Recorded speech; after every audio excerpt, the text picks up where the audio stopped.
thoughts there from Albertans on the curriculum versus curiosity debate. David, where do unschoolers fall within the broader scope of Alberta's education system?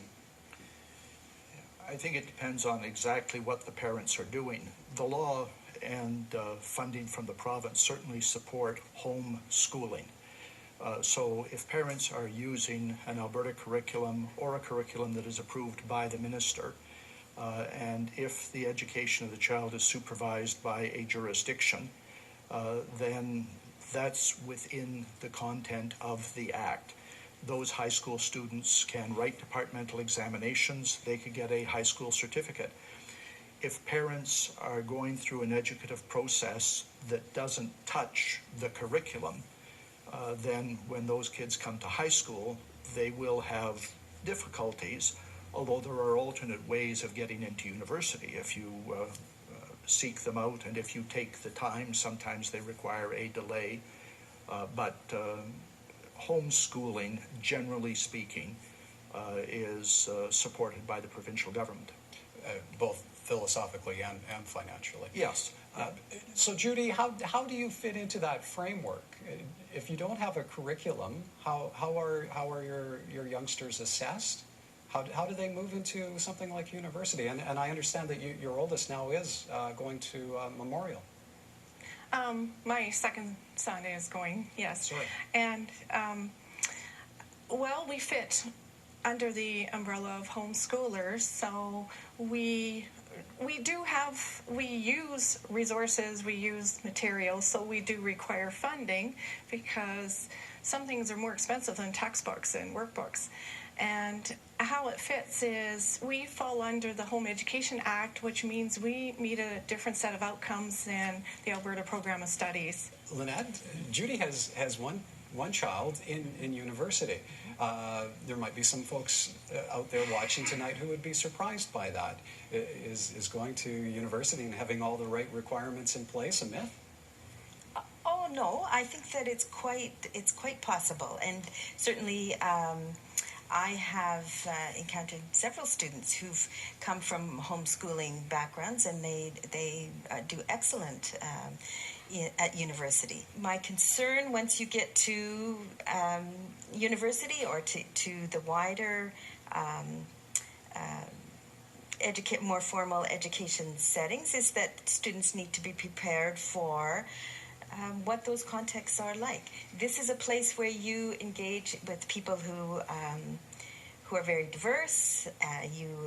There are structures and guidelines that come with a large group. You know, if you're in a class of 100, there are certain structures. So students, I think, need to understand those as well. Let's maybe ask Judy about that quickly. Do your children have any difficulties, Judy, in terms of functioning as adults in society because they've maybe not been in that structure of a school setting? That's a common question. Quite a myth.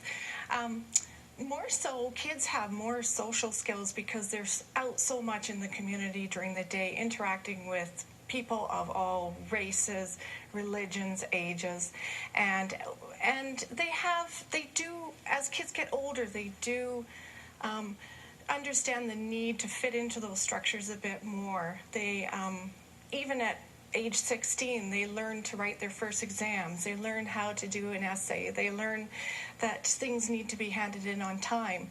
But what the gifts they bring with them are they're creative, they're self-directed, they're determined, they know how to get things done. When the will is theirs, when it's internally motivated, they go full blast. But compared to kids in school, where curriculum is imposed on them, those kids don't buy into what they have to produce, and very often they're winding down when kids who have been self-directed, have followed their passions, are winding up. And that's the way it should be. I have to disagree with that. Let's let David have a quick say on that. Just to speak to that for a moment, because Judy has referred to curriculum. And I agree with a number of the things that she is saying, but I think she misdirects the focus of her concern about origin of this. I'm not an educator, but I'm told the curriculum is 3 levels deep: concepts, content, and specifics. And there was a day when teachers in the classroom were trusted with concepts, and were left a lot of freedom about content and knowledge.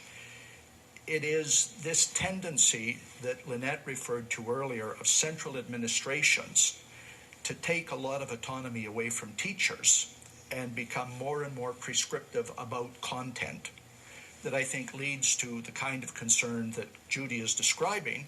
And I would say perhaps the proper approach is not that we should look at deschooling, but we should look at a reinvigoration of what goes on in the classroom and more respect for the professional practice of teachers.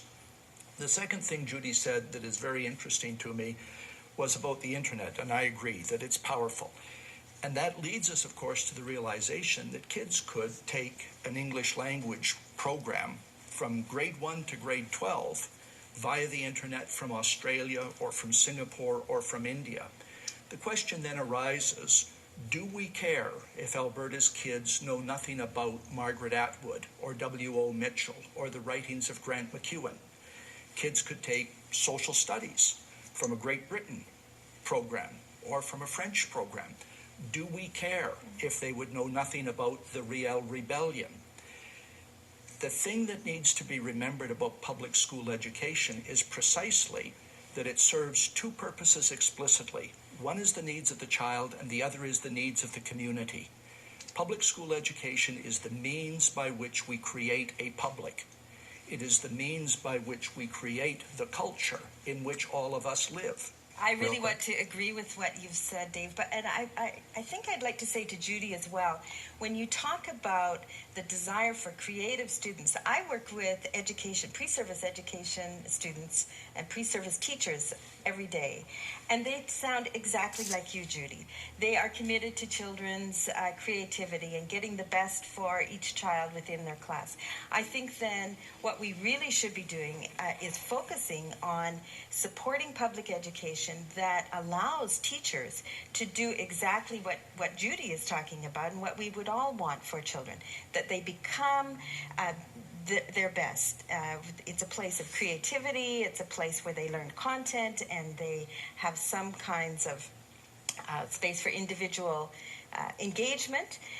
But really, in the bigger picture, we have to be very thoughtful about how we come to create a society and the role education plays in that. Judy, we'll give you one last shot here. Your closing thoughts? I just like to say that there's this assumption that kids are uneducated, and I have to say that most unschooled kids are very well educated, the same as their school counterparts, but they just get at it in a different way. Thank you, all 3 of you. Great conversation. That's David King, formerly an Alberta Education Minister and Executive Director of the Public School Board Association of Alberta. Lynette Schultz is a professor in the Faculty of Education at the University of Alberta, and Judy Arnall of Professional Parenting Canada.